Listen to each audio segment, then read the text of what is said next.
All right, that clock is not correct. It's after 6, so we will go ahead and start by saying the Pledge of Allegiance. Right there. I pledge allegiance to the flag of the United States of America and to the republic for which it stands, one nation, indivisible, with liberty and justice for all.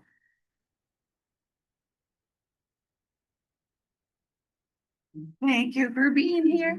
Thank you. Uh, Else in the agenda?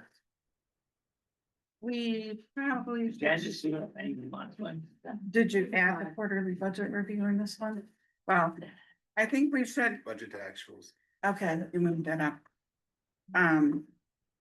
We should probably make some adjustments to the agenda so that the quarterly budget review gets done early in the meeting, so Susie doesn't have to stay.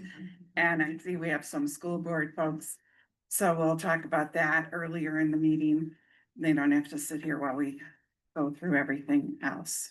As riveting as it is to me. Yeah, feel free to stay if you wish.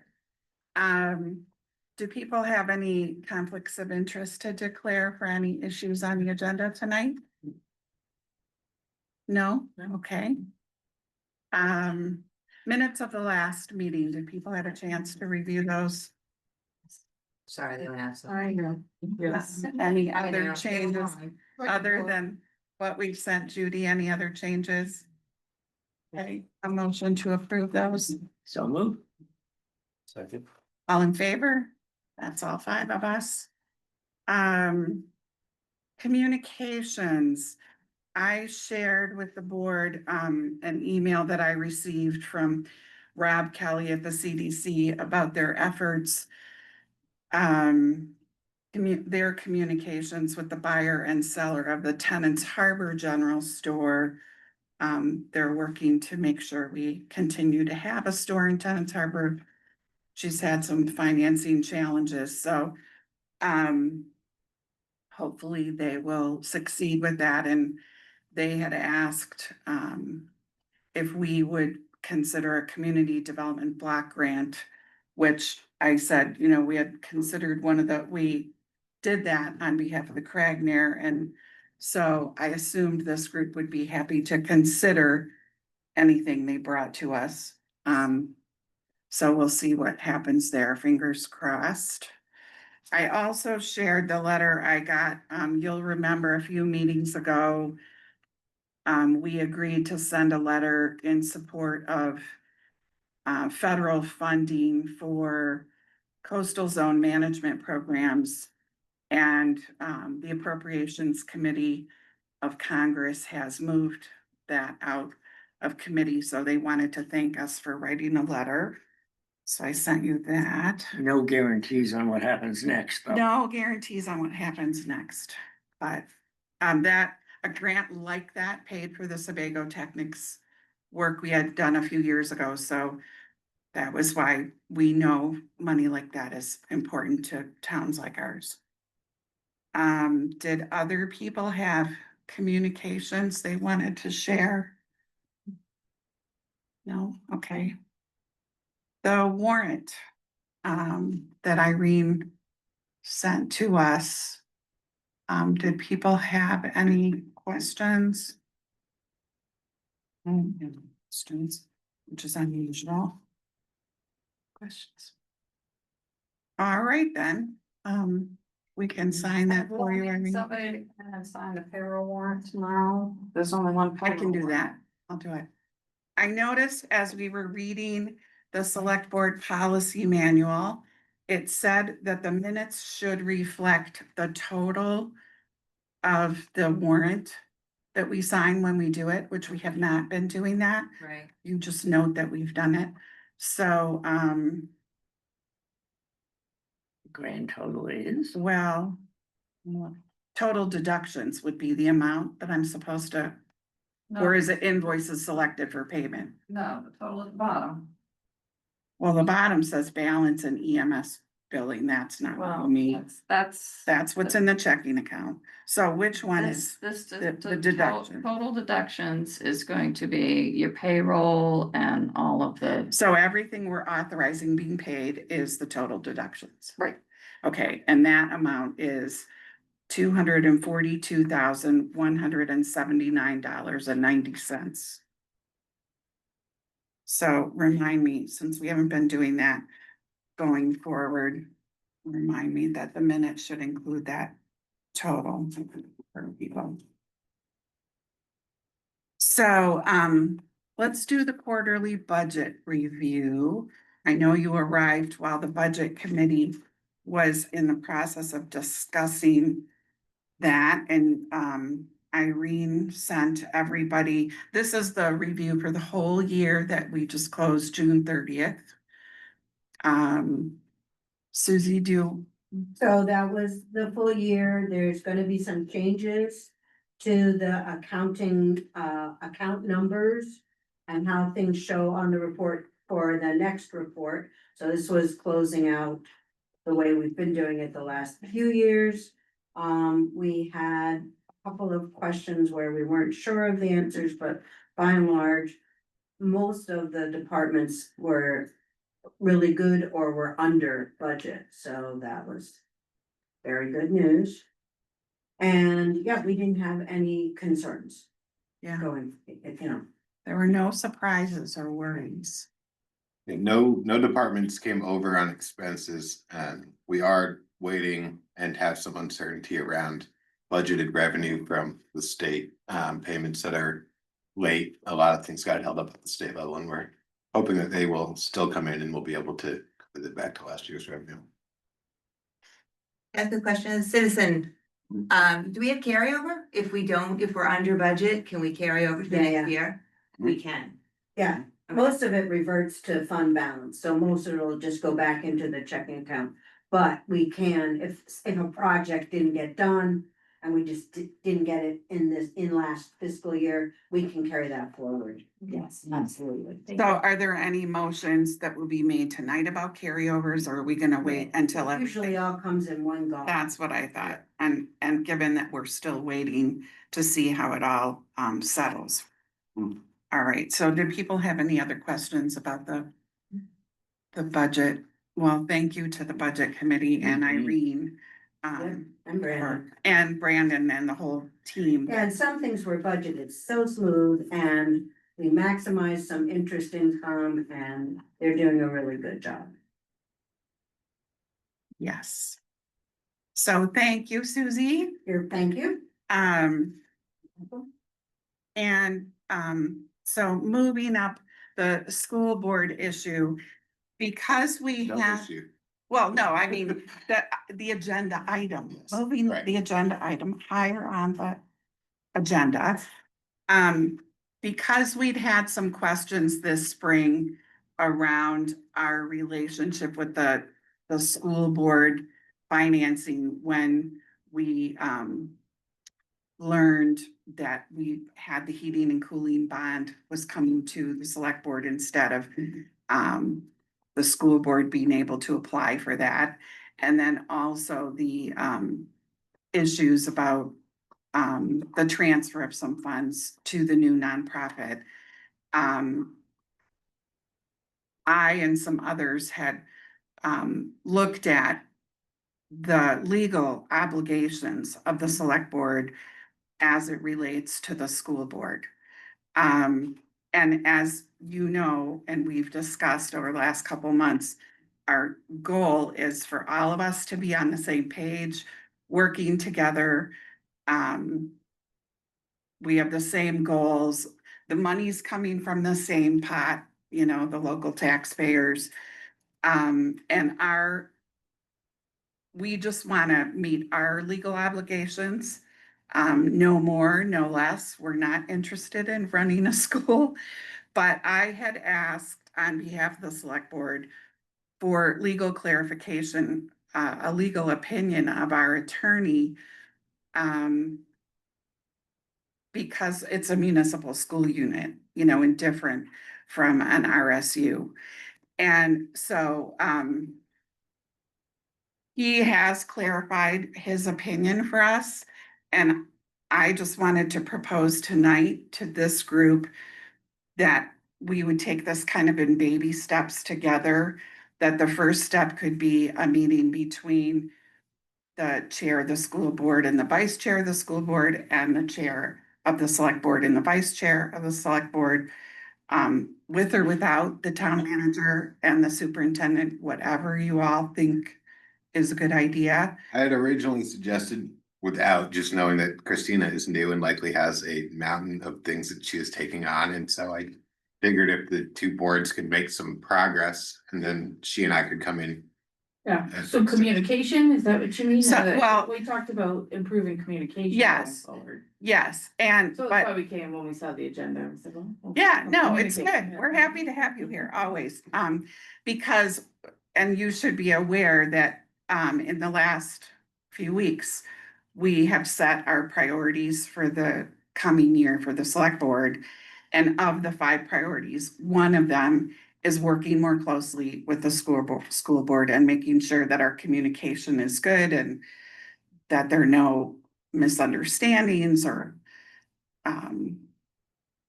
hurt feelings or any confusion, any of that.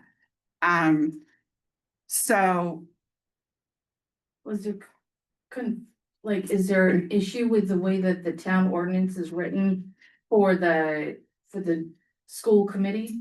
Is what. So, you know, not having, in the 2 years that I've been on the select board, we haven't had anything we had to even think about, as far as we were aware, that related to the school. So it wasn't until the HVAC bond and issue that I was paying attention to, like, what is the select board's role as it relates to the school board with respect to financing. So then, because I'm a retired lawyer, you know, I was looking at the laws in Maine about municipal school units. I'm looking at the Maine Municipal Association manual, trying to figure out, like, what's our responsibility. And yes, when a municipal school unit was established 10 years ago, the town did pass an ordinance, the school administrative ordinance. So the only thing it says in the school administration ordinance is that once a year, the school should provide a report to the town clerk about affairs and conditions, in quotes, affairs and conditions, as it relates to the school. And that has really only been what you submit for the annual report.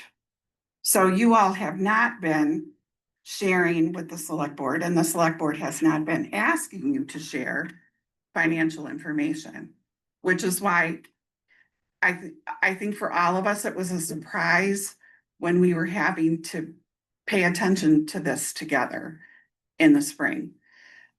And so I wanted to make sure what are we legally required to do as far as looking at, if anything, with respect to the school? Because obviously, the way Maine law works, you guys prepare your own budget and you take that to the voters and they vote on it. Which has nothing to do with the select board. But because you're a municipal school unit that is part of the town, the select board does have a legal obligation to confirm that the way in which you're spending the taxpayer dollars that were raised through the town and are dispersed by the town, you know, we authorize giving you $500,000 every month, that those are consistent. So that is something we have never been done. The select board hasn't been asking you for that information. But we should. So our lawyer told us there are some ways of going about this that are, and I think nothing new will need to be created. There will be no, we will be allowed to defer to the school board when just like we look tonight at the warrant that we approved for Irene, you do that at your meetings, right? You go through and say, this is what we spent on coffee, this is what we spent on We paint, have finance. on and teacher before. salaries, right? I Mhm. mean, your budget is much bigger than the town's part of the budget. So you're already doing all that, and we are allowed to take your word for it, but we just need to see it. Apparently, this is what our lawyer's telling us. So this is a longer explanation that I was planning to have tonight, but since you're here, so I thought that we could just take the first part of the process could be for a couple of us to meet with a couple of you and talk about this as a general concept. We can share the Yeah. information from the lawyers. Y'all to maybe, if you've been speaking to attorneys of like what our interpretation. That's and right. Other attorneys might be. That's right. That was the hope. So tonight's agenda item was Yeah. supposed to be an update from Jane saying that We Jane and got Steve were this, inviting right. two of you to meet to review this so that you could have your attorneys, so Right. you all could begin the process together. Right, so that was what I was assuming, that we would share what we've learned, then you can check with your attorneys. And hopefully they're gonna be of the same mind, there's not gonna be a difference of opinion about this, but if there is, we'll deal with that. And then whatever they tell us we're supposed to be doing, then we start creating a roadmap of how that's gonna look, which would be much more the Brandon and Christina and Irene's counterpart at the school. And we'd have to figure out how frequently do we need to see your paperwork, like our warrants, things like that, but we don't, this is not, we don't have to start figuring out the details, this week or anything, we have time, so,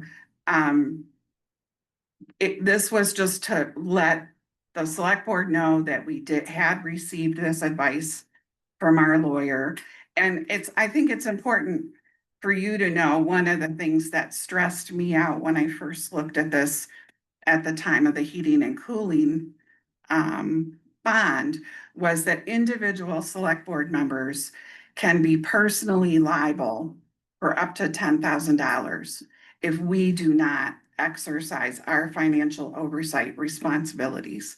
So we are all, just like I'm sure you are, paying close attention to these numbers that we get. And it's great if all we have to do is see what you're approving and say, okay, they approved this. Now we put it in our file and we are done with that. Hopefully that's gonna be kind of the extent of it, but we do need to set up a roadmap and a process so that Brandon and Christina and the finance people are doing the day-to-day and the select board is meeting its obligation, and nobody, could ever come in and say, why weren't we scrutinizing and making sure that the amount that was raised for the school was being spent the way it's supposed to be spent? So if you have any questions about that, but just know that my initial plan was to say we were gonna invite you to sit down and talk about this. Well, saw the agenda and said school board on it and discussion, we talked before about communicating more Right. regularly, so why don't we come in? It's easier to have a face-to-face conversation than Right. to go through 17 emails or even Right. picking up the phone goes a lot further, so that's why we're here and All right, look forward to moving well, forward. we'll set up a meeting. It just made sense to kind of do the chair and vice chair at first, and then Mhm. if at some point we need like workshops with the whole boards or Christina and Mm. Brandon and whatever, we'll figure it out as a group, as a team. Do select board members have any questions? All right, well, thank you. Appreciate you coming. So Is Jennifer still the chair for this coming year? Yeah, well, we are going to be doing our elections in August, So, so we'll see where. so just let me know after that and we'll do it after that. Okay, thanks. Thank you. So back to the order we had on. Oh, Public comments. public comments, sorry. Were there any public comments about anything other than what is on the agenda? Because those things we can talk about when we get to that particular item. No? Okay, Actually, I'll just say, did do a CPR class this weekend with EMS, yeah, the two individuals, Jim and Sophie, I believe. There wasn't much of a return on, but there was myself and two other people, students, and it was greatly appreciated. good. Glad to Thank you hear. for sharing. So, yes, it's somewhat tedious to go through the select board policy manual, I know, Can I but, make another adjustment? oh, sure. Can we move, this piece, if we can move up the abatement, the supplemental tax warrant, Sure. the action for the select board up? I think there are some folks in the audience here for that, and Jackie is on, Oh, Jackie, sure. for that, so. You wanna, tell us what we need to do here? Yes, and so, this is for a piece of tax acquired property, and essentially. We just got it wrong a while back, and the Marshall Point Landing, Association, should have been the owners of this property that were being taxed. They were not. There were deeds filed on back-to-back days, one for the property and then a deed the next day for a right of way across the property. It appears that the town interpreted that right of way deed as sort of undoing the original decision. Easement? Like, no, the deed for the property itself. And so then the property was put back into the Martha Lord Trust when it shouldn't have been. I'm assuming that the Landing Association never noticed because they were still getting taxed on a pier, so they were getting a tax bill, but it was just for the pier, not for the land. And so and eventually the property became tax acquired, and so it caught Jack Dunnan's attention. We've met about it several times now, and Jackie, anything that you want to explain about the process? That's sort of the history of the process, and now Jackie can explain a little bit about what we can do tonight to sort of make it right moving forward. I wanna make sure, you said the landing, but you didn't mean the landing. Marshall Point Lighthouse property? No, It's a private association, yeah, right? I did mean the land. Is that the correct name? Commercial Point Landing Association. And where is that? The end of Cottage Lane? Oh, on Here. that side. It's an association of people who have cottages there. Okay, And I know where I'll Cottage share Lane is. the pier, correct? And so Okay. they've been receiving a bill for the pier. As long as they've owned it, not the land that leads up to the pier because of this mistake in filing the deeds way back when. It's in, I So can who's understand been getting the bill that they shouldn't have been the getting? Martha Lord Trust. Oh, When okay. it was stopped, payments were stopped a while back, it became tax acquired. I remember when that came up, that somebody wanted to pay the No, tax. that's a, that Oh, was that's a different Martha lot. Lord thing? Same trust, different lot, but yes, also down there on Cottage Lane. And I believe that first meeting is what put this sort of on Jack's attention. We've been working on it since. So anything else about the history of sort of this property? So what year was this mistake made? 1978. Oh, Yeah. good lord. I guess we. It was in it. Would you say can't blame it on me? Yeah. Even more, yes. You were for it. So Jackie, will you explain, so we have 3 documents, an abatement, a supplemental tax warrant, and an action of the select board that we're asking you all to sign off on tonight. Jackie, do you want to sort of walk the select board through each of those? Yeah, so this happened in 1978, but we only have 2017 to present to clean up to really bring this account where there is a zero balance due. And to get things corrected going forward. So these three documents are intended to clear up those years back to 2017 and then supplement the years that we are legally allowed to supplement to the association. So I'm not sure what order you have these in front of you, but one is just a standard abatement, just like we would do for any other illegality and assessment. So that covers the 3 years that we can use the word abatement to clear up the last 3 years. The second document is a supplemental tax warrant, where we're basically reissuing that bill to the correct owners, which would be the Marshall Point Landing Association. So by signing that document, that would initiate us sending them 3 supplemental bills that would be due in the next 60 days. And then the final document is the action of the select board. This is you essentially stating it's in the best interest of the town for us to kind of clear up this mistake that happened a long time ago. And so we're going to wipe any principal, so the original amount due from 2017 to 2021, any of the costs associated. So that's like recording costs of liens, postage, that type of stuff completely. So these 3 documents will basically clear out all of the remaining amounts due for any years. And then we're going to supplement, if you all agree to this, we would supplement the association for the years that we're legally allowed to supplement them for. So when you say supplement as a verb, what do you mean? So we can collect taxes from the association for the last 3 years. We cannot go back any further than that.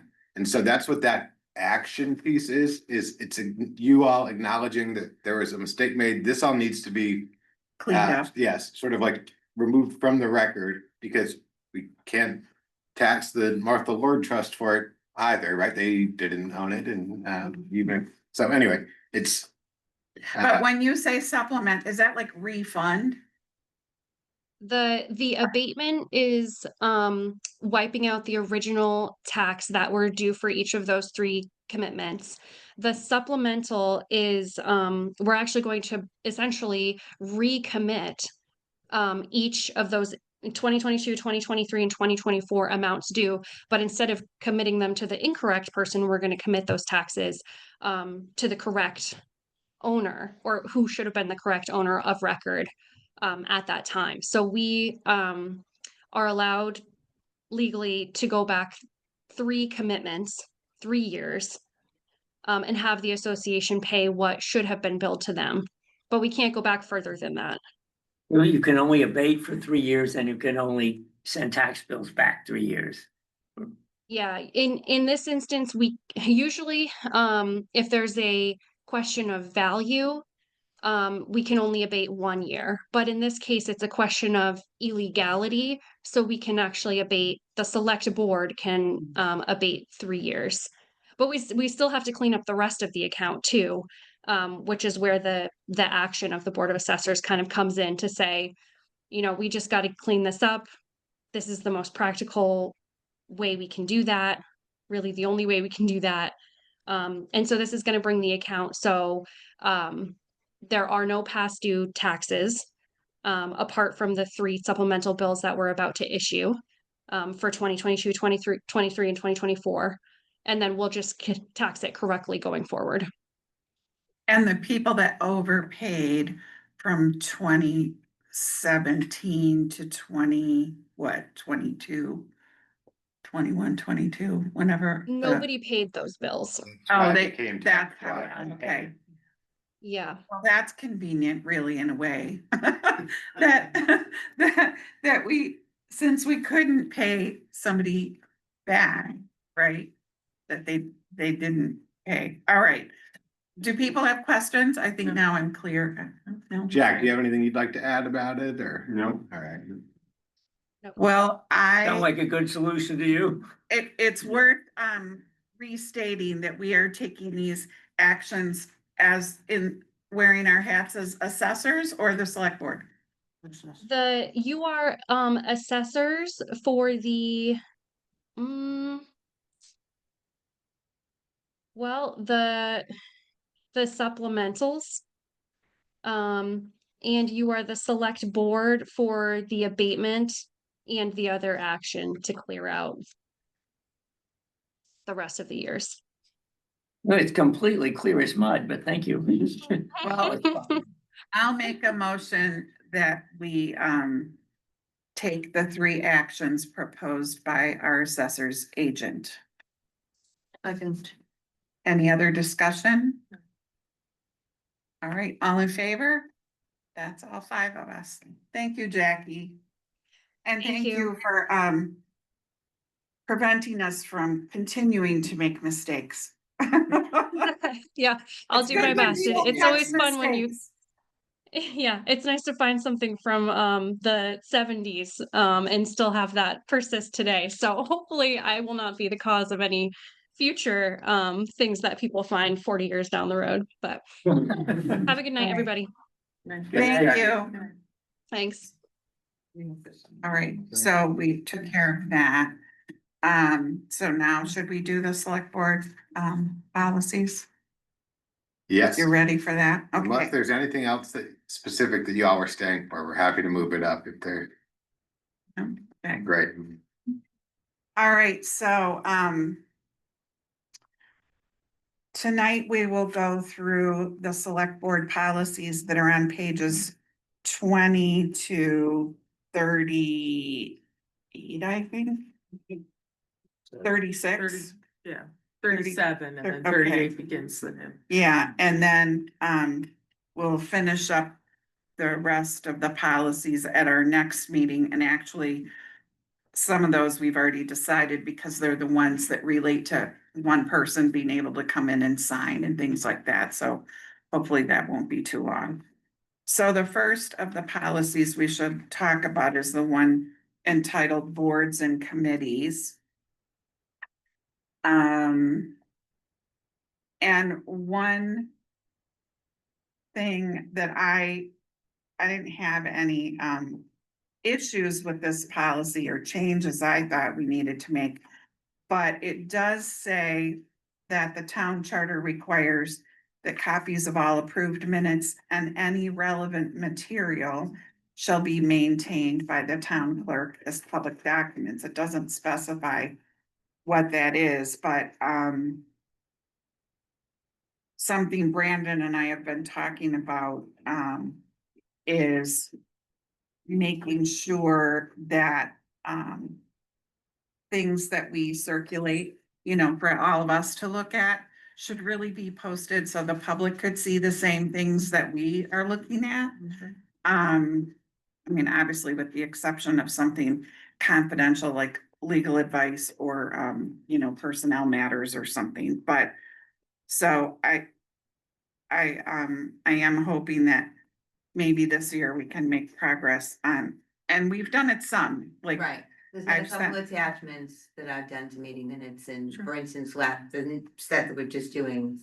Just gonna send a bill this week, we'll have attachments to it, so. But we've been doing that for them, having attachments to the minutes, but we probably should also have attachments to the agenda. None of this is what the policy is dictating, just to be clear. It's Well- saying those records need to be maintained as public, and they are.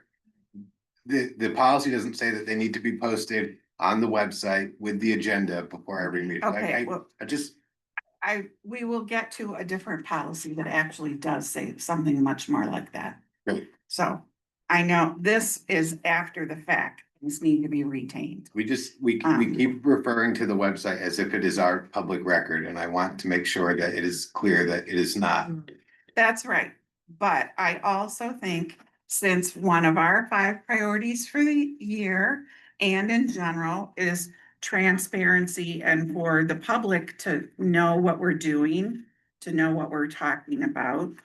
And this is 2025, they're not gonna come in here and ask Tara or Patty or Bill for paper copies of stuff. They're gonna expect things to be on the website that they can read. And to the extent that we can do it, we need to be putting stuff there. Well, I think that, again, yes and no. I don't think that the general public maybe utilizes the website as much as you are giving them credit for, and that there is a large population that are not comfortable on the website and would come into the office and ask Patty or Bill for a copy of something. That does exist. Well, and it is there, that, right, so that part, we're safe, right? My point is that if it is a goal or priority to help increase our transparency and our, lower barriers to the information and communication with the public and so on, then there's a sort of like best effort that can be, accepted, right? We are taking steps towards that, and there are growing pains. For example, this new website is far different. We didn't have anyone in IT, so like it takes a long time to get the website up to what would be required if the policy is requiring that the website is our legal record. So I just want to sort of, That's fine for you to clarify that the website is not our legal record. We all know that. and so when it says, when policies like this though say that the town clerk needs to maintain records, it does not mean that they need to be on the website. Unless you all were to amend the policy now to state that. Because like they are maintained in the office, they can be accessed, they can be.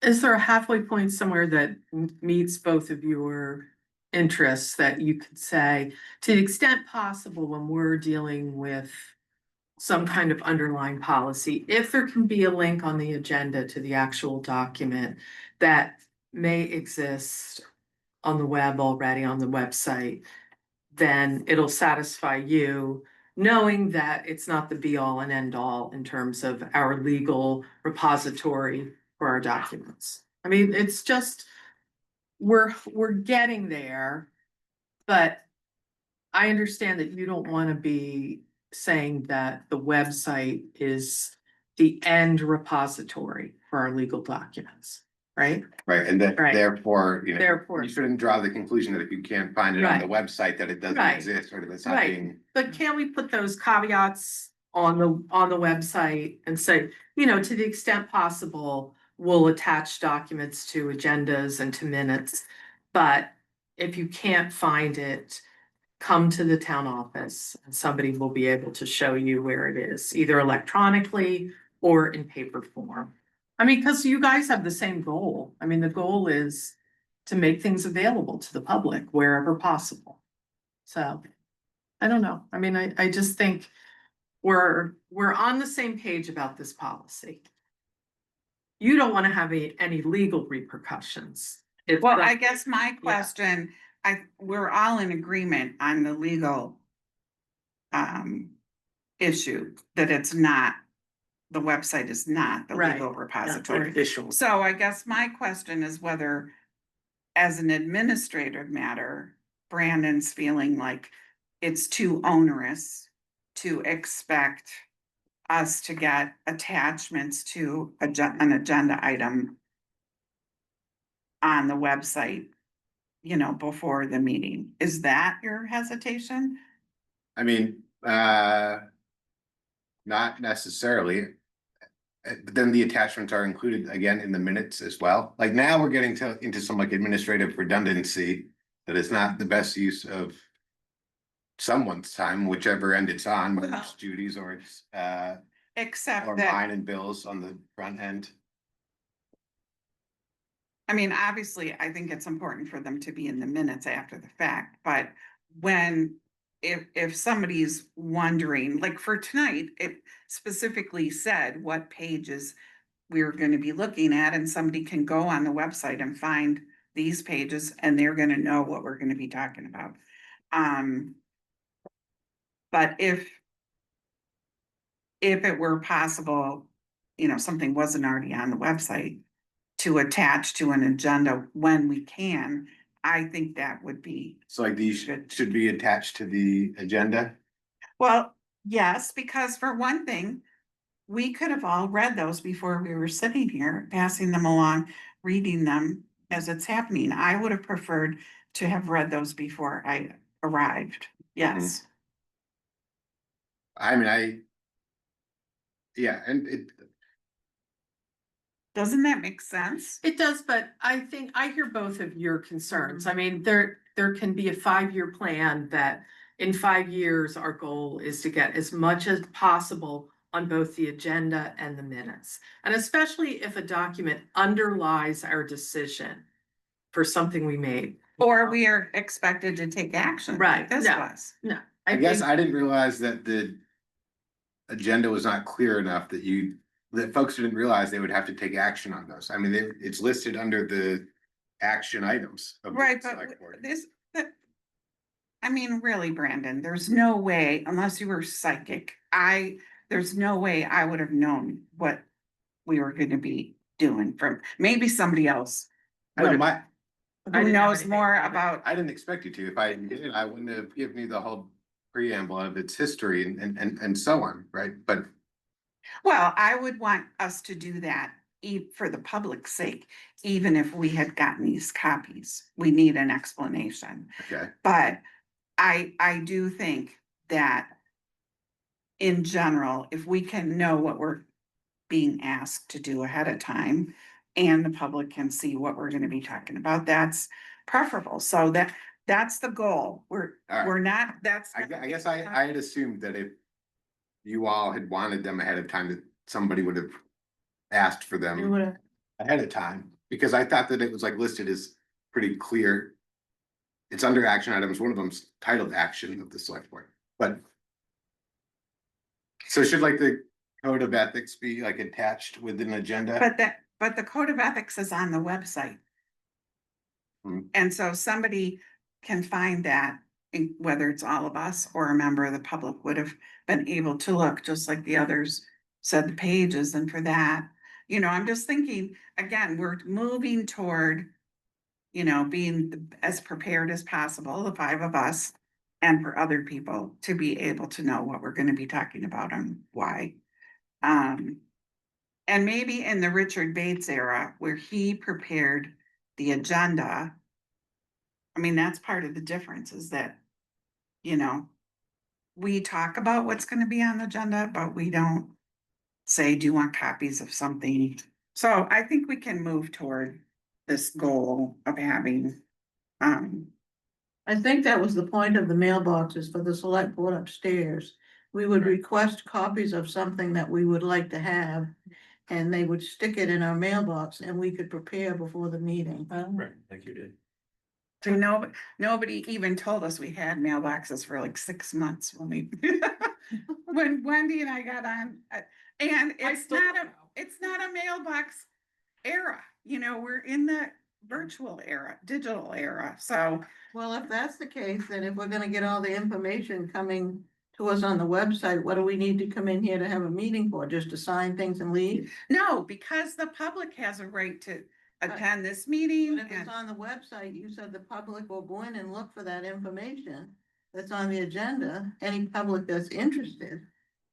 But in other parts of the select board policies, there's things about what has to happen. Yeah, I know there's a policy. Right. Yeah, so, right. I mean, I just think we're all on the same page. We Right. might as well not spend any more time on this. We're gonna try as much as possible to have everything appropriate to whether it's a link, a hot link on the agenda, or whether it's actually attached to the minutes. And that's all we can do. Right. That's right. and there might be some redundancy, but that's okay. I like redundancy. It helps. It helps. It does. If you lose something, you have it in another place. So Right, I think we shouldn't sweat this. We should Right. just say, let's do as much as possible, but if there's hiccups, we know that's okay. Yeah. Yeah, Yeah. that's all right.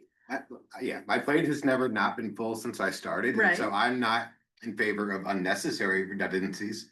If I need to gather all of these documents and put them into an agenda, and then Judy needs to gather them all and put them into the minutes, or I guess you can pull them from the agenda and add them to the minutes.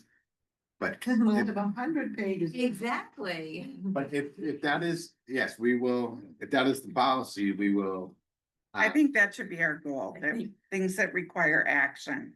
If there is an attachment or a document, either a link or an attachment is helpful. Yeah, I definitely don't want possible. Brandon, like wasting, not wasting, but spending time that needs to be devoted to other things, but I think there's probably somewhere, Brandon, a happy medium of putting Great. some things up. Yes, if you all will find it helpful and have the time to read them before the meeting and all of that. I read them. We all read everything. Yeah, I This is- decide. All right, so the next policy is the select board meeting policy. I don't know if, like I said, I noticed on page 23 where it says we're supposed to include the amount of the warrant in the meeting minutes, which we have not been doing. We'll do that. Also, the way we have interpreted communications is more broadly than what's in this policy. The policy says we should be sharing with each other communications that require the select board to take action. But I like that we're sharing, somebody said they think the landing looks nice or, you know, whatever, because otherwise we wouldn't know what someone said to one of the rest of us. Did people have any other questions or comments about the select board meeting policy? No. One thing I thought I could let you all know that the last thing on page 25 talks about an annual calendar of key activities and responsibilities that the town manager will provide. Brandon and I have an Excel spreadsheet with all the meetings for the year. And we put on there, you know, when we think we're gonna be covering something. So if your committee ever knows, like at the November meeting, I want this on the agenda, you could just tell us and we'll put that in the spreadsheet and that will make sure we'll remember to put it on the agenda for that day. So the select board remote participation policy. This is relates to our participation, the five of us. And this is the one where on page 27, it says the select board will make all documents and materials to be considered by the select board available electronically or otherwise to members of the public who attend remotely to the same extent customarily available to members of the public who attend in person. So, you know, I know we bring copies like the agenda and whatever, we don't actually make copies of all this stuff available to people who come in person, but that is what had me thinking about, you know, the attachments and all of that conversation we just had. An awkward sentence, isn't it? Yeah, well, and I think this is where if people are attending remotely, if we have things that are an attachment to an agenda, then they could look at it, you know, from wherever they're watching from. So remote access to public meetings, this policy is one we amended last year on August 5th. So that will be replaced with the changed policy. We had changed the time of when people needed to contact the town office if they wanted to be on Zoom.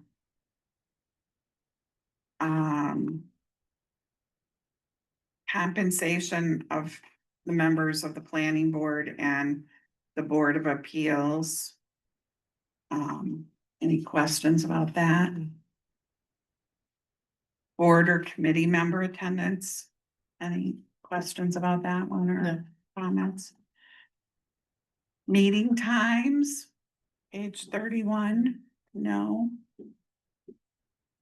And the annual meeting of select board and the committee chairs. That will be, believe it or not, our next meeting is August 11th. And that is gonna be fulfilling that requirement. So roles of the select board, town manager, boards and committees.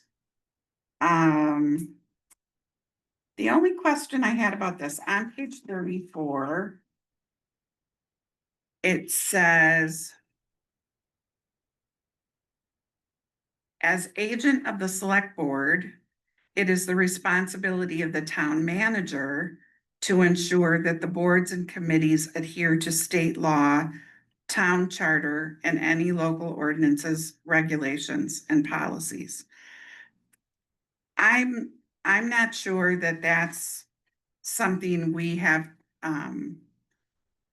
traditionally been expecting the town manager to take responsibility for. My impression was that was more a select board responsibility that we fulfill through acting as our liaisons and communicating with board chairs.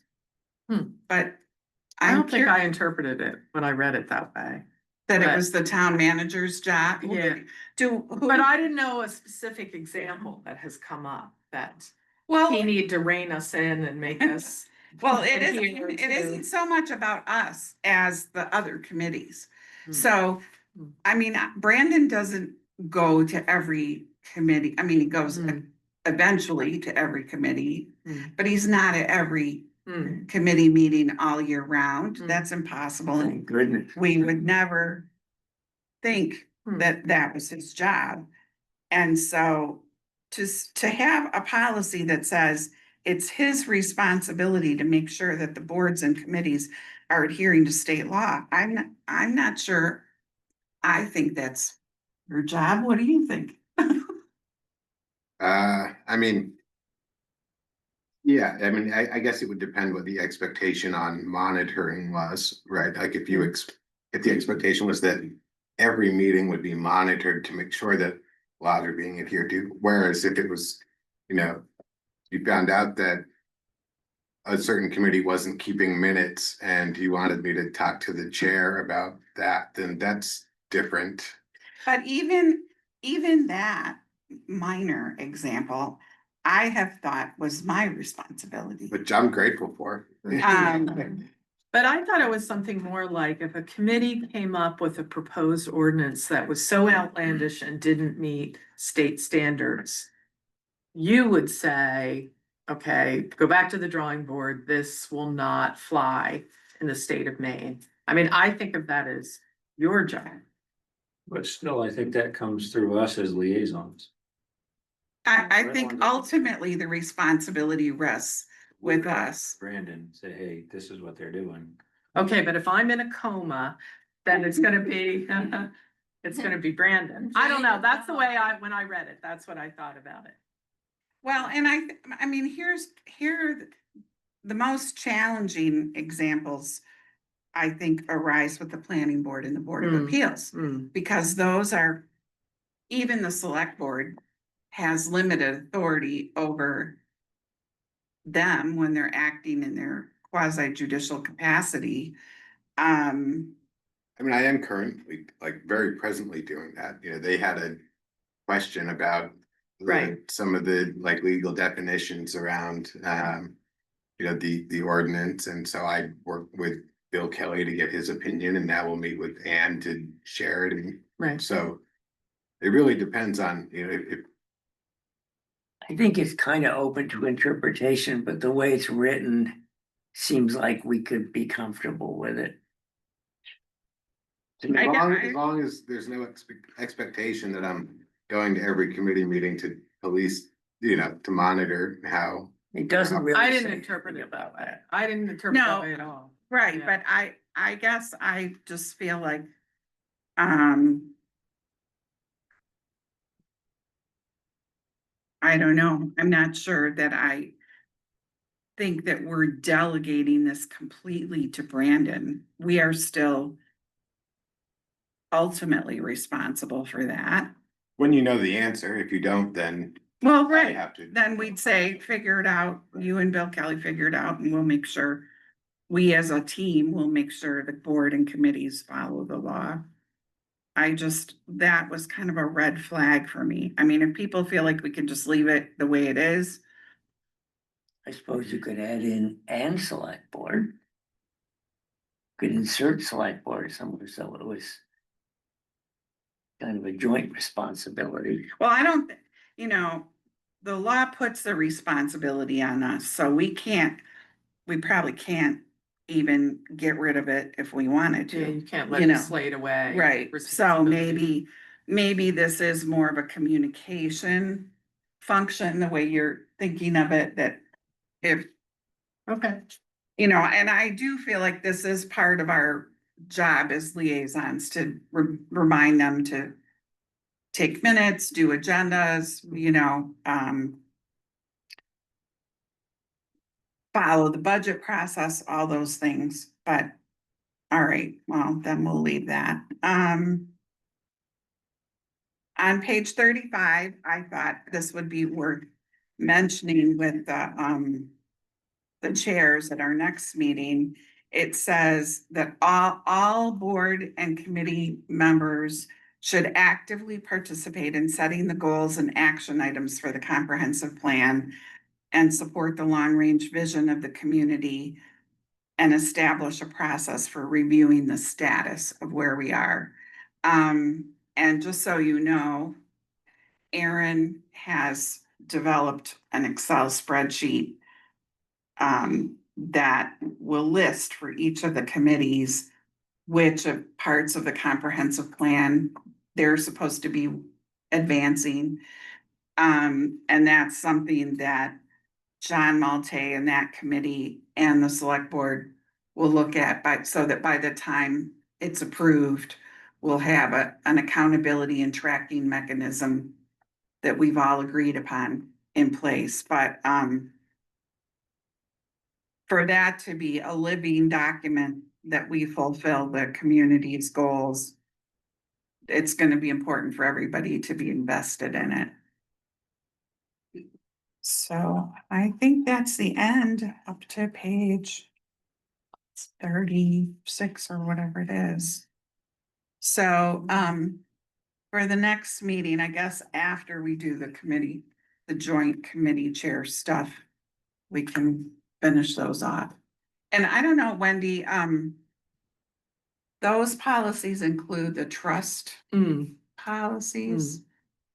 And if you feel like we want to defer anything about those two in separate time, we could do that. So just look at them and All right, let us know. okay, All right. well, thank you.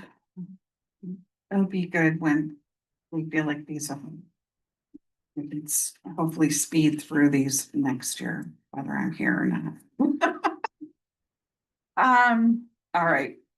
Oh, the select board code of ethics. Did people read through that and have any questions or concerns? Yeah, I'd seen something to me. So Brandon and Brian, if you guys could talk to us about the fundraising goals for the Snows Point property and how the concert fits in with where we're going with all that. The Parks and Rec really haven't talked about it yet. They were focused on St. George Days and it'll probably be in the next meeting, but as far as goals, we haven't really. You don't have a specific dollar figure. Have you and Ashley worked on that? Or- Yeah, I mean, I think, you know, what we'd heard from Tim is that, from Tim Pokey, on behalf of the Youth and Scouting, or St. George Youth Partnership, is that there is, you know, realistically $100,000 worth of work to get the building up to a place where you can now run out of projects, you know, and would have to start considering, you know, something entirely new. It requires much less than that to be functional. You know, it really just needs, you know, a heat source and you can use the building again. So right now you can use it.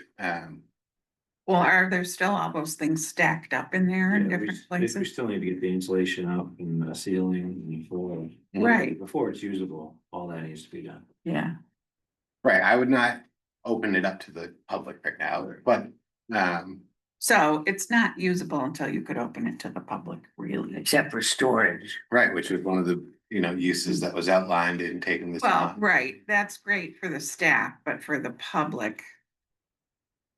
How much do you think needs to be Well, done for? I mean, it's not condemned, though, is the point that I'm trying to get across. Like, it's Not, well, I mean, if you hear that it needs $100,000 worth of work to be usable, that could come across as like, this is a dangerous site, nobody should go near it. That's not the state of it. But, it is storing insulation and, other Well, materials. it sounds to me like this is something that needs to come back to us after the Parks and Rec Committee, because you all have said you have people who are gonna be willing to volunteer and do some of the work Hopefully. depending on how much money we raise and stuff. It makes sense to me if we're gonna have a philanthropic endeavor, that we should have a financial goal and a list of the things that we would like to raise money for. We have And we have a list that is $100,000 worth of projects. It's an extensive list. It's pretty ballpark though. Yeah, it is. But it will, require the projects that need attention within the next few years, right? And so you could use that as a figure if the goal of the fundraising effort is to, limit the. Make the it tax- wonderful. What I was gonna say is to limit the tax burden over those few years by completing these projects, then yes, you have a number that you could set a goal around. If you want Parks and Rec to come up with a, detailed year 1, 2, 3 cost estimate, then that would be something different. Sounds to me like we should wait a bit on setting an actual figure until we have some more information. And certainly if we were gonna do private fundraising, I mean, asking residents to contribute, you wanna have something pretty firm, that this is what's needed, this is what we think it will cost. It can be an estimate or We have that. around. But I think that's what, the reason that I was asking is that there's this concert on August 13th. Right. The Adam Ezra concert at the Landing. And Brandon and Ashley and Brian or whomever are going to make a pitch for people to donate money for this purpose that night. So it made sense to me, if that's the case, for us to have at least some spiel ready about what we're raising money for and goal is. I have that. I wasn't aware that what its agenda item was. Oh, we didn't communicate very well then about that. That was what So yeah, I have a list of projects. Again, it was prepared by Tim Pokey. It comes out to 100,000. That's an ambitious fundraising goal for 1 year, if you're trying to do, a year's worth of fundraising. It's also attainable, depending on how much effort you want to put at it. And so I think that I thought, y'all be figuring out, how knowing that only $10,000 was budgeted for property maintenance for that department, which has I think- other needs besides that building. well, and she has like a ball field maintenance as well, which, but yes, you're right, there's playgrounds that may require something. I thought the discussion tonight would be sort of agreeing on like the philosophy behind the fundraising effort. I don't think that I need your help in putting the materials together, outlining the projects, the cost. It doesn't necessarily seem like a thing that would normally come to this group. If that's something that you want, I can, we don't do that with the town office though, but. No, I just really felt like if we are going to have a kickoff event at which we're asking the public to start giving money for this, that we should have an overall goal. And we don't need to know every one of those projects that add up to that. I think you You're right. set the goal at $100,000, that would mean that you took this building on and got it, really up to par without a tax, implication. if you think, $100,000 is a pretty aggressive fundraising goal, do we have, what are the efforts to back that up? Maybe we should do a year one goal that's less than that, then that, I don't know, it's up to you. That's what I was gonna ask, is this $100,000 an overall budget for everything, or is this like a phase one? No, this is for everything that the would building be a needs. Very nice building. So, Well, and does that road in there need work too? Oh, it's No. in great shape. Of course, I went in there in mud season, so. And There's like a single pothole for a dirt road. It's in really good shape. besides the financial figures, there's I don't know if you want to say the question, but people will want to know, so what will it offer when it's, if we put $100,000 into it collectively, then what do we have and what services does it offer or opportunities? Mhm. Because I think that's what motivates people. Oh, yeah, I don't think it would be wise to ever raise money without being able to say why. Yeah, why fix it up there? For what? Yeah, It's not gonna be a storage unit if we put 100,000 into it. You may as well tell us now, and for anybody who watches on YouTube or reads the minutes, you can list some of those things, because this event is so soon is the reason I'm pushing, well, I would encourage everybody listening on YouTube to come to the concert and hear my full Okay. pitch that I prepared for. Okay. And have, follow-up materials ready Great. for. And and I know you plan to put that stuff on the website so people can look, and there'll be a donate button and stuff, right? Okay, So again, and jumping down to concert at Port Clyde Landing, August 13th. We're gonna use that as sort of a kickstart to the fundraising campaign for what I think we're going to refer to as the Snows Point Lodge. good. And Has there been PR about the concert already? I haven't seen anything, but I'm not on. yeah, there's a poster Oh. up, there's a few around town. It was posted on Facebook and our. See, I'm never on that, so I have no idea. Was it posted on the website as well? Yeah, it is. Yeah. So. But it is time, Earlier. as soon as you get the QR code and the donate information to us, then all of us can be sending emails to our friends and neighbors and encouraging them to go, and then people who don't go but want to give $50 or something can click on the button. That'd be great. Well, again, this is all going to stay live after the concert, and so the concert was to kickstart a campaign. At which point, if any of your friends didn't make it and you wish that they saw the spiel, like all those materials will be available. I think maybe you and I just had different understandings of the process, that I was That's imagining the concert would kickstart it, and then all the materials would be available. It'd be on our website. It would have a spot that lives there.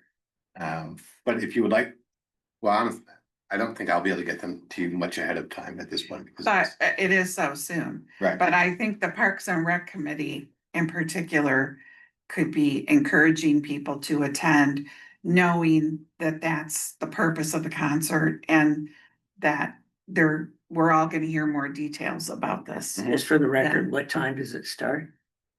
I believe it says 6:15 on the poster, Till 6:30 on that. And check the poster on our website and Facebook and around town. It's in the town office. I have a picture of the poster.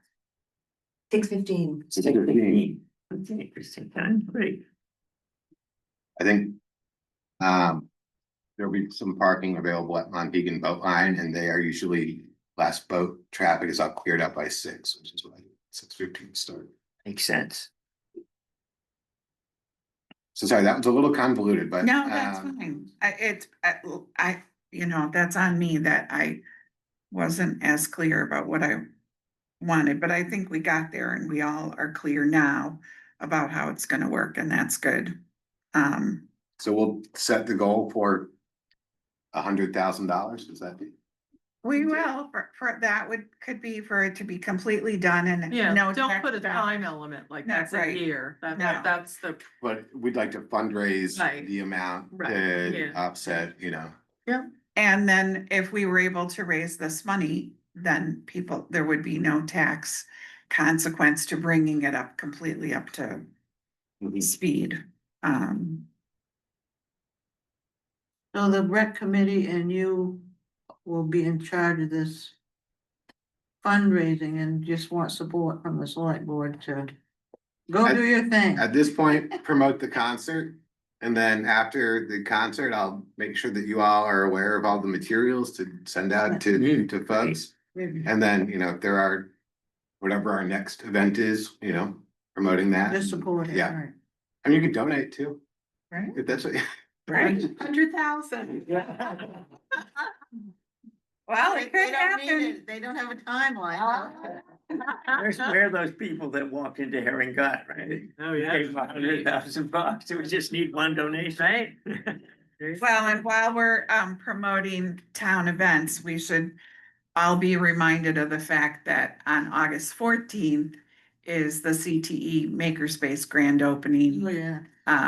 At 5:45 is at 6 o'clock, both times have been. Just one party after another. That's right. That will be a big celebration, I'm sure. So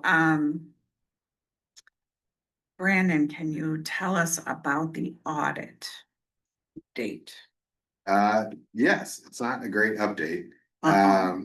Fred was supposed to start at the school last week.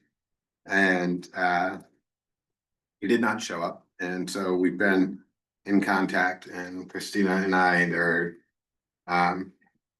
you know, starting to our very regular communication with Fred to make sure that we stay on track for the September deadline. The good news is we're starting, you know, much earlier than the last audit still, and so, but he is already saying it's gonna be tight, it's gonna be a tight turnaround, which we are aware of, and we're surprised he committed to originally.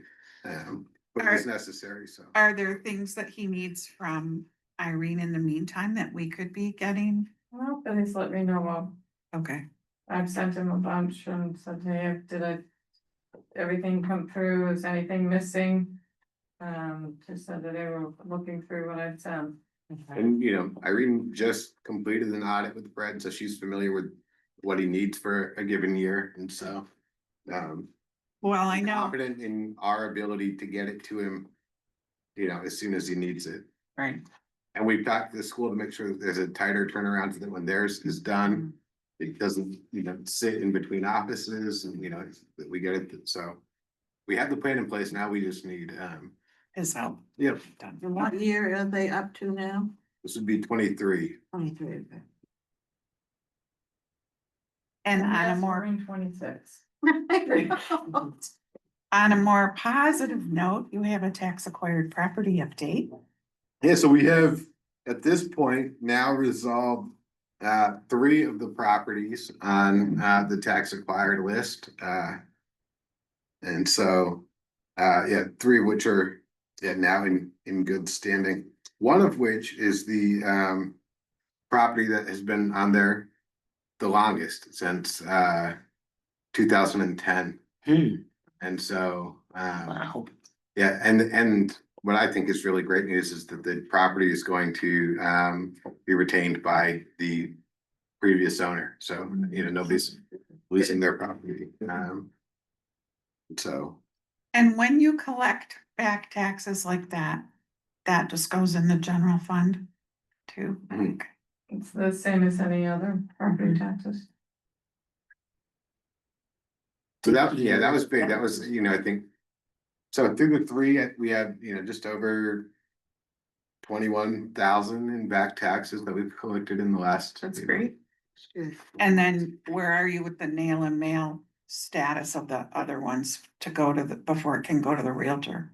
I've got another visit that I'm making tomorrow where I will nail it up, and then the rest are a little tricky. You know, one of them is in unknown owner, and so I've met with Bill Kelly to figure out how to resolve that.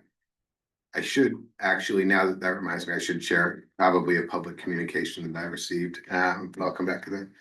And then, now there is a deceased owner with no will or heir, and so Irene and I are aware of that process. there's. Just a matter of trying to figure out who the legal ones are. Right, we don't know who they are, But the court knows. not necessarily. It's a mess. There are heirs. Folks that know There who. are children he signed adoption papers for, and then he adopted others. And Ivy. Anyway, Yeah. we, at this point though, we are able to. We have to make one more post, but then we're able to sell that and send the money to unclaimed property. To the state of Maine. Mhm. Yeah. Yeah.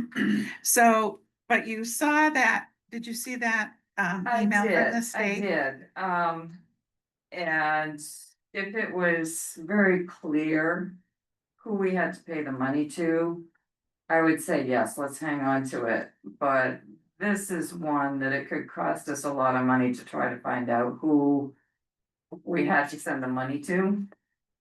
That I think it would be in the heir's best interest if we turned it over to the state. The state will do all that legal work for free. And where there's one heir that's deceased, but he's got heirs, and Okay. I think it And our would. tax required list is still quite long. It would be great Yeah, to I get that think it would one. be- up I and- think it'd be kinder to the heirs to turn it over to unclaimed property, and then they can work with unclaimed property, and it won't cost them anything to get what they're legally entitled to. And then there are, a few others that were just lots of land, no house and so. Yeah, making good progress. Communication, I had a resident come in and for one of the pieces of property, it's unknown, and so I have to try to figure out do our due diligence in figuring out who the owner is, and we tried it through researching deeds, and we weren't able to come up with anything. The property runs right through somebody's driveway and then leads up to her house, and so I was pretty sure that this woman, there's a good chance that she might think that she owns the lot that we are trying to sell, because it's her driveway. And so I've been stopping down there to try to see her a few times now, because the letters didn't get returned, phone calls were not returned. I didn't have an email address for her. Anyway, a few months of not being able to reach anyone. Eventually I did. It was a tenant, but because this was my 6th time down Otis Point Road to this property, I asked the tenant, her in-laws were, I think, friends with the property owner. I know this is messy. So I said, would you be willing to share, the woman's contact number? I've been trying to reach her, yada, yada. Anyway. So I did not want to sell this woman's driveway out from under her if she thought she owned it. I got in contact with her. She was fine. She's like, I don't own it, but I am interested in it. Great. The resident from Otis Point was very uncomfortable with me and another town employee showing up and knocking on the door and asking for the woman's number without identification. We were in a town marked truck. I was in my town of St. George hat, like I wear it every day. I told her, who I was, offered a card. The person refused it because she said she's never here. And so there's only, so anyway. And you look shifty. Apparently, she thought it was excessive to have 2 people. Where I was going next though was to pin a notice saying it was going up for sale, and I frankly am more comfortable having somebody witness the Yeah, process. sure, And sure. also sign an affidavit, or if the person is home, be there Right. to Right. witness the interaction.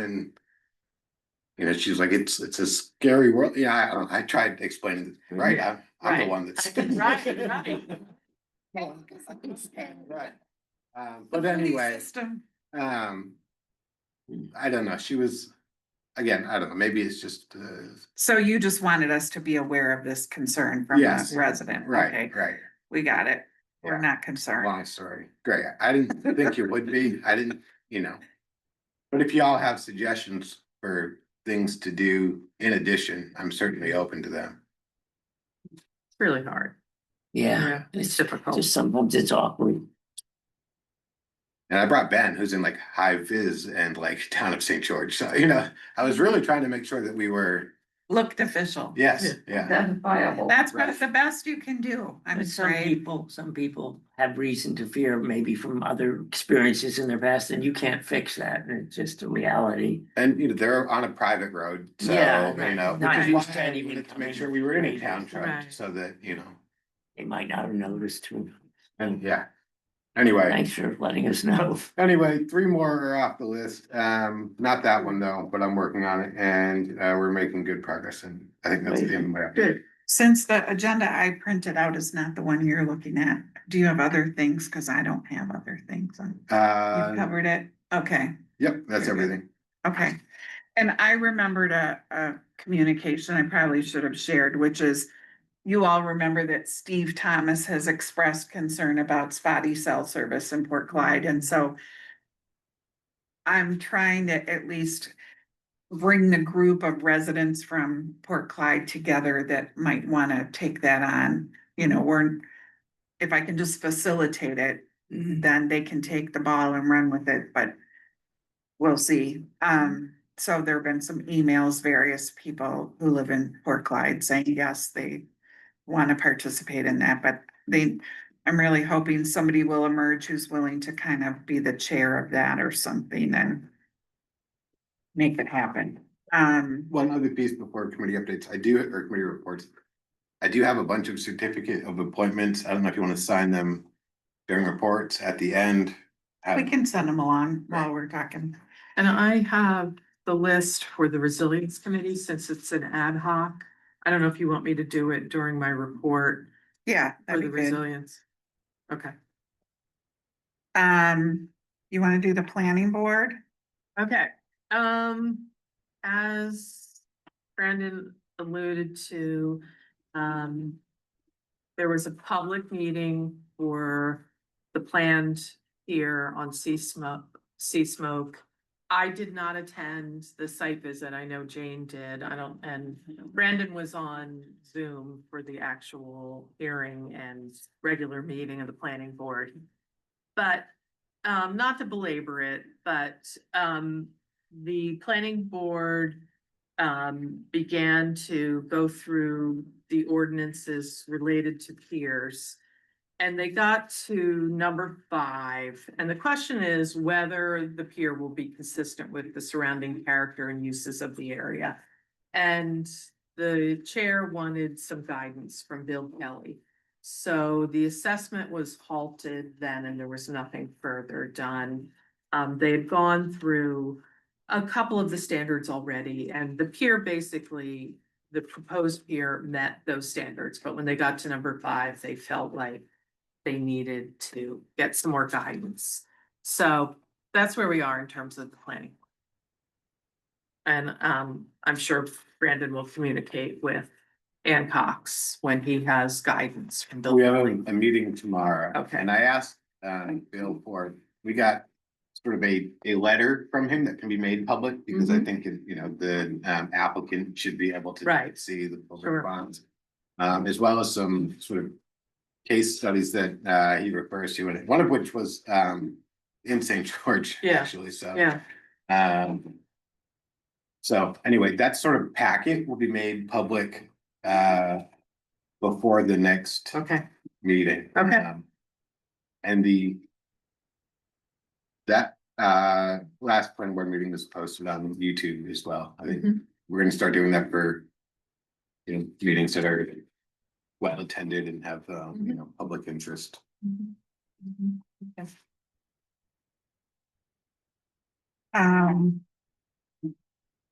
Before we move on to other boards and committees, Tammy, did you nominate Frank Fernandez to serve on the clam committee? I don't remember hearing that. I mean, we're I about, didn't do that. They may have called from Warren to. all right, well, I'll make a motion that we, appoint Frank Fernandez to a 3-year term on the clam committee. Cause somebody's prepared this, so I'm assuming I that would Jeff assume- Schroeder probably. That's a separate committee, so I would assume that that came in from either the clerk in Warren or Jeff Schroeder, the warden may have Fry's name.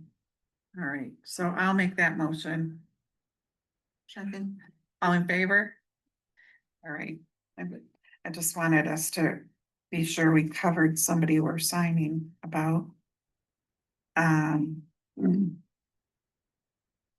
The Board of Appeals. The Board of Appeals is having its yearly organizational meeting on August 28th. That was the one day that I could not come. I just told Megan that I will try to come. I mean, I'm supposed to be picking up people at the airport in Portland, so I'm not quite sure. Hopefully I'll be back. But that's how we've left it, because no one else could do any of the other dates, so. And I can't go that day, but Right. I do feel like, Do they need a liaison for an organizational meeting? well, I think in this case they do. And anybody who's willing and able to go, let me know and we'll, discuss it. Well, I told Megan that I would try to go. All right. I'll Well, try and to if you arrange can't things. go, what time is it? Do you remember? 5:30. This is scary hearing these sirens, isn't it? Yeah. I don't like Is it. there any- 5:30. Is my house burning down? Let me know.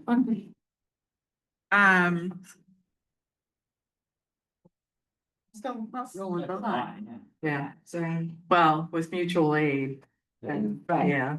Brian, you wanna let us know what's happening with the Harbor Committee? Harbor Committee met on the 15th. They had a brief discussion with Ryan about the situation.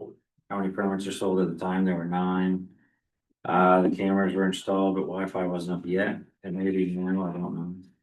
It is, yeah. It is up. And Ryan mentioned adding more skiff floats possibly, because skiff floats get pretty busy down on the commercial end. But mostly at the end of the parking discussion, they decided they do not want to be involved in the parking discussion unless it involves the commercial end of stuff. And Dan Morris announced that he's resigning. And they voted Dave Schmidt as chairman and Bill Moroz as secretary. Hale Miller is gonna be moved up to a full-time member from alternate, so they had one empty spot for an alternate. So do you wanna make a motion then, that we approve Hale as a full member? Yes, I would make that motion. I'll second that. All in favor? That's all of us. And I know that, Bill Batty posted on the website and the Facebook that we're looking for members for the Budget Committee, Harbor Committee. Harbor Committee in particular, I think they're hoping to find a lobsterman or a fisherman from Port Clyde. It Okay, would balance out the committee a little bit. okay. And, They didn't set a future meeting yeah, to be determined. thanks. Jason Ludwig fishes out of Port Clyde. I don't know if you talked to him. I have not, but I know that name came up. Well, And and you know, I know that you. I think very highly of him. Yeah, I think He's, that'd be great. Do you wanna ask him if he's interested? He's Sure. also in the resilience committee. I think Ryan was gonna reach out to a few people, I don't know who's on his list. he's on the, yeah, so we'll let. Was Dave gonna talk, Dave and Ryan gonna talk to people and then let us know? I think they left it with Ryan for a couple, and then, but that name Jason hadn't come up at the meeting, so. So, Just knowing that the TIF work is on. right, pause. which I'll talk about momentarily, yeah. He'd be a good That's addition. Yeah, he's really sharp. So, but I don't wanna, step on anybody's toes. So how about if one of you lets me know if Ryan has identified someone else? I don't wanna approach Jason, but if he wants me to approach Jason, I'm happy to do it. So if you wanna just let me know, Okay. okay. Um. The budget committee obviously met today and we just did the year-end review. That's wonderful. And as a result of that Facebook post, new to town CPA attended the meeting tonight and is interested in serving. I'm not gonna nominate him till I talk to Susie and make sure, you know, she's ready for us to be doing that, but it was just terrific to have such an experienced person come forward. Cemetery committee, They meet, Thursday, August 7th, 4:30 here at the town office. emergency services has not met. The status of the TIF committee, the group has decided to put development of a TIF program on pause. The reason for that is one reason that a lot of communities benefit significantly financially from a TIF is how it improves the money that their school gets. But because we are, you know, a wealthier in terms of real property tax community, we will not receive a benefit to school funding. So Van and Aaron Dent were gonna talk to a guy from the tax office, the state tax office, and kind of try and fine tune the numbers of about the financial benefits because you know, if it's not really worth it, then does it make sense as a question? Also, some of the, you know, we've been contemplating essentially parts of Tennant's Harbor and parts of Port Clyde to be in the TIF districts. And because there's some properties in those districts in transition right now, we're kind of waiting to have the dust settle. And have a sense of what's happening with those. And we have plenty of time because we wouldn't need a TIF to go into effect until either the Port Clyde General Store was completed and ready to have a new tax valuation and or the revaluation is done, currently scheduled for April 2027. So there's no reason to rush ahead until we have more information. So that committee is on And pause. I think there's a good chance that our revaluation does not meet the April Doesn't deadline get of done that by year, then. so. Yeah. So the comprehensive planning committee is waiting to hear from the state about their plan. They have not met. Conservation Commission Yeah, has not met. Shellfish, The Shellfish Committee met on Tuesday, July 15th in Warren. And Jeff Schroeder, the warden, has been busy with herring gut. He had a program on clamming with a bunch of students. And he said for some reason there was a lot of young girls all of a sudden interested in clamming. So they were out on the flat clamming and he showed them, told them about conservation and clamming. And he said, once they started, they put the, you know, the clam fork in, try to yank it out of the mud. They decided it might be a bit harder than they thought it was gonna be. He said you have to have pretty big muscles to pull those clams out of the mud. So he thought it was quite interesting. And he's got several summonses that he's working on through the court. And he recently had to talk to a couple of a commercial digger and just a residential digger. The license, the commercial, they had to make sure to tell the residential license holder that they cannot help the commercial person. So any extra clams that they did, they have to keep them separate. Okay. They are all the different, I didn't realize it, all the different types of licenses. Cause they're trying to keep track of how many clams the commercial diggers are taking. So he had to warn them that. Okay. Residential digger couldn't help the commercial digger, so I think that was interesting. And they have no meeting in August, so our next meeting is September 16th. Okay, how about solid waste? They had a table at the open house, which I guess went pretty well. Ray and Beverly were there for, part of the time, and then Ben was there answering a lot of questions. So they were pleased with that, and their next meeting is Wednesday, August 20th. I am assuming it's still at 3 p.m. here at the town office. They're trying to still use the new time to see if they can bring in any more people. Good. Parks and Rec.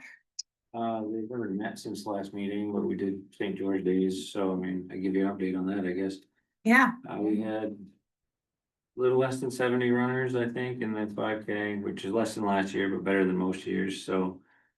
I went off great, even with the sidewalk construction in Port Clyde, that was nice. Concessions, they're gonna rethink that, I think, next year, because the rummage sale's gotten so much smaller, that it's really may or may not be worth doing.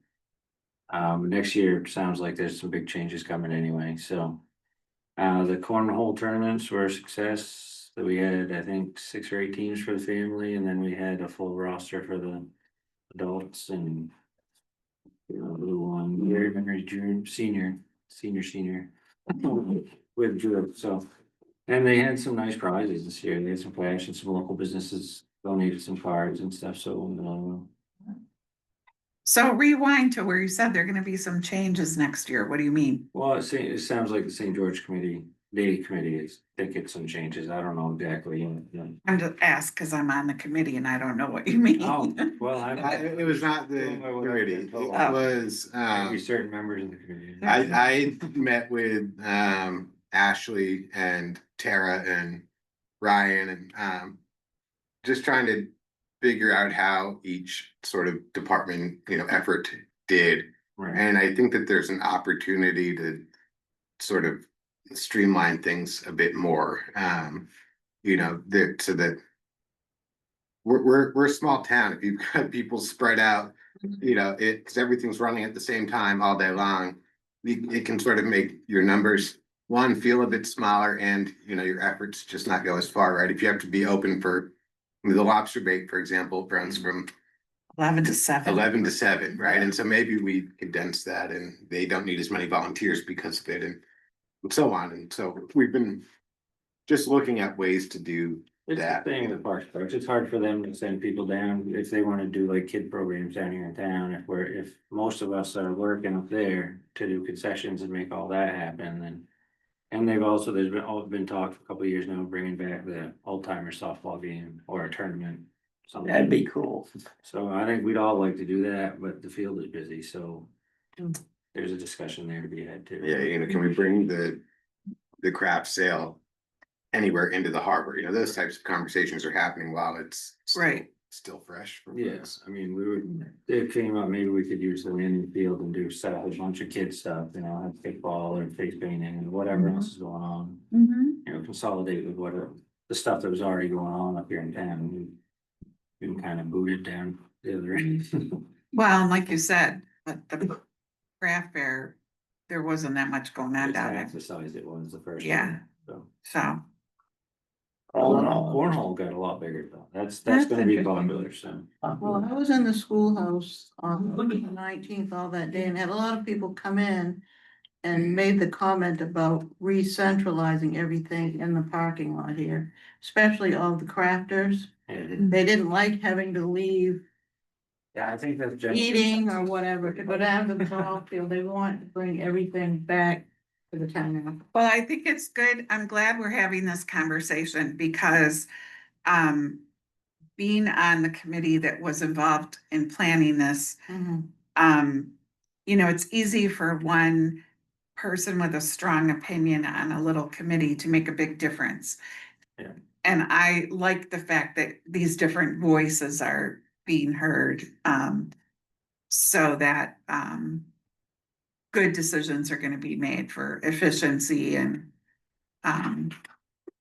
the people who display stuff and everything. Yeah, frankly, I'd like to take it on a bit more as, like, officially take it on, it's just a town event. People Yeah. think that it is, assume that it is, but That's what then, it always was.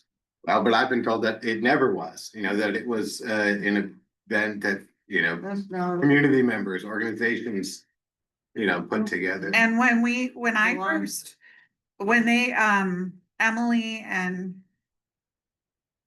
was it Emily and Ray or whomever, when they first came about Memorial Days and St. George Days and having the town take some responsibility for this, there were people that were saying, the town shouldn't be running everything.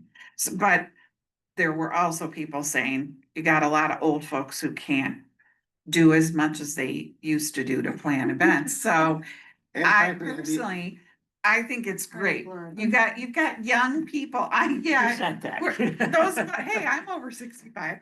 So, I think it's great that you've got a lot of energetic people who work for the town and the Parks and Rec folks that are interested in taking more responsibility for it because, And at the end of the day, all the questions come to us through us, and we had, I don't know, we're part of the process. It's really a committee. So should the St. George Days Committee be a town committee? It always, well, it was sort of like a, That's kind of revitalized this year, there wasn't. well, if, I think it's actually, I didn't print out the whole select board policy manual, but I think the Memorial Day Committee is definitely a town committee, which I had not realized when we started talking about that last year. And I think at this point, there would not be much resistance to it being like a community events committee or something, I would say that the only resistance is that a lot of it happens, via staff and employee work, and if it all has to happen in a public meeting, it's a little bit of a Oh, burden. right. Yeah, well, so those are, that doesn't have to be decided now, but I'm glad that you are thinking like this, and it's good that you're doing, a debrief and thinking about all of it right after it happened, because 6 months from now, people won't be thinking about all the same things, so. Let us I know. started on the bicentennial committee in 2003, and then I switched over into the St. George Days Committee. And it was always a committee of just people in town, and we had one major person within the town office Mhm. that took care of, The town piece, right. and that's how Well, it was this year. Beth Smith was the town liaison and we sort of assisted her, and she sort of just organized everything through the town somehow. I don't know how she did it, but she did it. That's kind of how it was this year except Brandon and Ashley jointly shared that role. But, I think, we can listen to what people say, the current committee and the staff and, And of course, the rec department was always involved. They always looked I there. think overall, it was a huge success. I The would, rec department is always Second. spread out a little bit, and it would be nice if stuff was more centralized, and they are talking about wanting to do more with the ball field, and, maybe do a softball tournament or a kickball tournament for kids, or even adults. Adults love football too, so. well, and at the committee, they had talked about having a game on Sunday. Yeah, You know. It used to be Sunday. But Yeah. If it's a tournament, it may need to be not Sunday. as an overall event, I only heard positive, plus the Yeah. weather was fabulous. It Yeah. was just Parade was perfect. great. Yeah. It was a great day. Music next year, though. I want more music. I like, Pipe band. well, it was, by the time I reached them, it was, Food here on Saturdays, and then Our music was we had all the events on the field, and then the rec department. So Right, we got tapped when fire department stopped doing it for a couple of Yeah. years. And then pretty much the sale was all there was during the day, so we kind of got tapped for that, and it's just diminished to the point where it may or may not be worth. It's a lot of effort for not much. well, before we do the, resilience committee, which I think is the last one, while we're on the debrief subject, you know, I was at the open house. I thought it was wonderful. Displays and great show of staff. It wasn't as well attended No. as we would like. But I still think it's worth doing. And people will just learn that it's happening and what goes on and. I mean, Yeah, I the- got my questions answered. I talked to Mike Smith about my fire extinguishers. Do you think they're old and I'd like to practice? He said, yes, they're probably too old. And then I said, I'd really like to practice, like what, you know, Use we, one. yeah. Yeah. And he said, bring one of the old ones and we'll you know, cause I always feel like in an emergency, if you practice, you're gonna do a better job than. So- Well, yes. Yeah, than learning on the spot when the house is burning down. So, did you have any other thoughts about the open house? No, I mean, I think in hindsight, I realized that we could have done a better job communicating like what the point was, which was tough. Like there was no specific point, right? It was to help just lower some barriers, you know? Come get your questions answered. Yeah, all at once. Right. After the working hours Right, and where there's food, you know, and so, Oh, there was food. but because of that, it made it a little tough to communicate what it was, I think, so. well, somebody arriving in the parking lot said this was their dinner plan, so I think if, once more people know that you had food. It's in food. Yeah. On Facebook. So, resilience committee, Okay, since the Resilience Committee is an ad hoc committee, everybody serves 1-year terms. So the entire committee would like to return, so I'm gonna nominate Ryan LaShane, Jason Ludwig. And I'm not sure about Van, based on what you said last time, that we already did Van, that's what I thought. so the question is, But was he good with it? Was he okay with? we'll leave him in, since we just did him, we'll Okay. see Carl, what happens. Carl Danielson, I believe we did Susie Ellis and Ingrid previously, I think but so. I'll include them in the nomination, and Tim Polke. So everyone is coming back for a year term. And Susie has already been re-upped as chair, and Ingrid is the secretary. So What's Ingrid's last name, please? Mroz, M-R-O-Z. Thank you. Yeah. I'll second that. All in favor? That's everyone? And from a work standpoint, the Resilience Committee is meeting jointly with South Thomaston like every 2 weeks on a Friday. And the last meeting, community engagement was discussed, who the players were gonna be, who the stakeholders, how they were gonna accomplish it. So the next meeting is August 15th. Who's driving the steps in the climate action plan? Well, it's kind of twofold. Meg, she came up with, I don't know what you call it, a pictogram that had all the steps of writing the climate action plan for the grant. And then the head in the South Thomaston committee is sort of the head of deciding what the next steps are. So, and then everybody discusses them. Okay. Does anybody have any other? I have a question about the St. George Days Committee. Do they have a donation thing? Does somebody take the donations or are they taking donations? So, there is through the CDC Mhm, for the past year, mhm. we've collected donations Okay. and that bank account has about $1,800 in it. Mhm. And I was hoping we were gonna pay bands with that, but, I'm not at the moment aware of any bills that people want. Well, I have Us a to- donation. It's the money that was left over in the last St. George Days Committee. That Beth had? And Beth was the treasurer of that, and she just recently gave me a check that I need to get to the right. I think that check should go to Brandon. and be held here.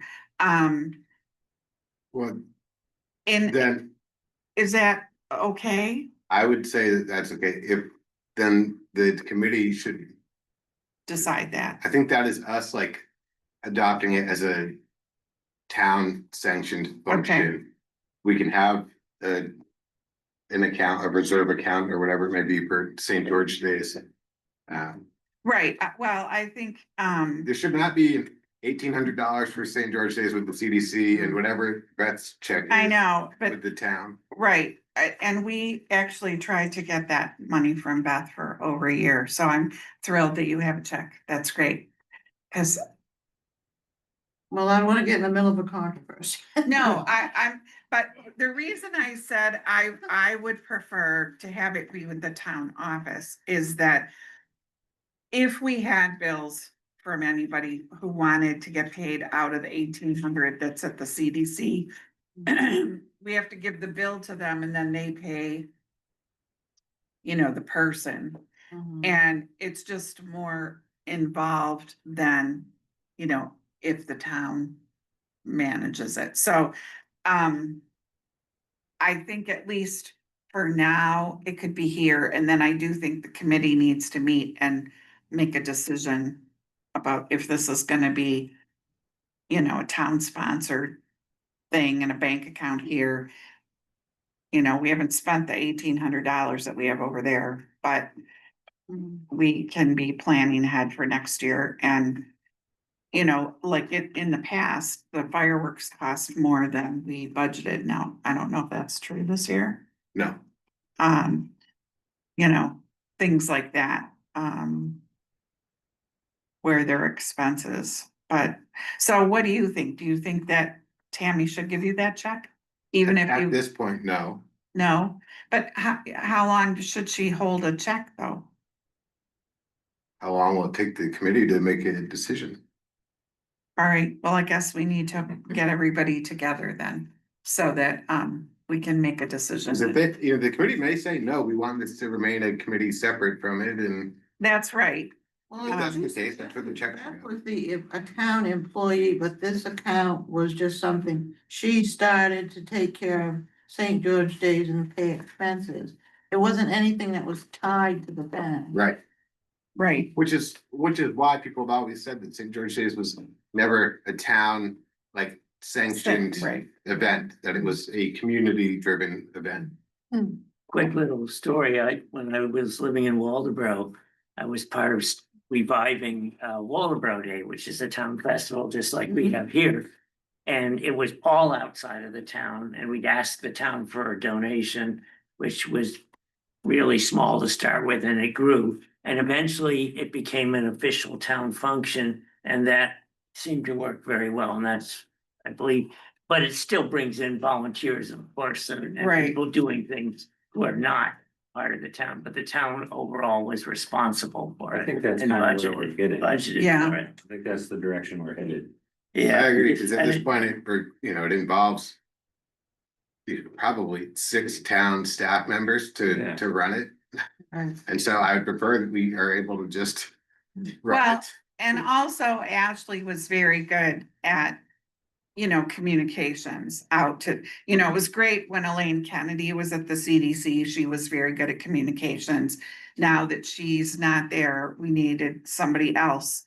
And Ashley did a good job of bringing the group together and everything. So, we will, I'll ask Ashley. So I'll just keep. Convene the group, and yes, you keep the check for I'll now. cancel my trip to Florida. How much is it, just so I know? I think it's $3,300 or Wow, more. I think that's what That'll help. we're expecting. And some change. okay, I just Hire sort some bands. of. They'll hire some bands. Don't Yes. use it. all right, well, we'll meet soon so that we can make decisions about these things. And I think it may be made out to the St. George Days Committee. Well, It's y'all not better made out cash of it me. before. But we don't, there is no account that's called that, so I don't know how that would work. But if we establish it as a town committee, that could be what it's called, and then there'd be a way to, I think that's Does what it have to be called town for, committee? the check. no, I don't think it would I have. think it just says St. George Day on the top of the Okay. check.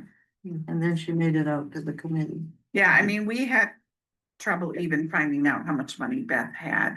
I'm not sure we would have worked so hard to raise $1,800 if we knew it was that much. Well, we just raise money every year anyway, all during the year, we're just. doing Yeah. it. But All to the good. that's great. All right, a motion to adjourn? Second.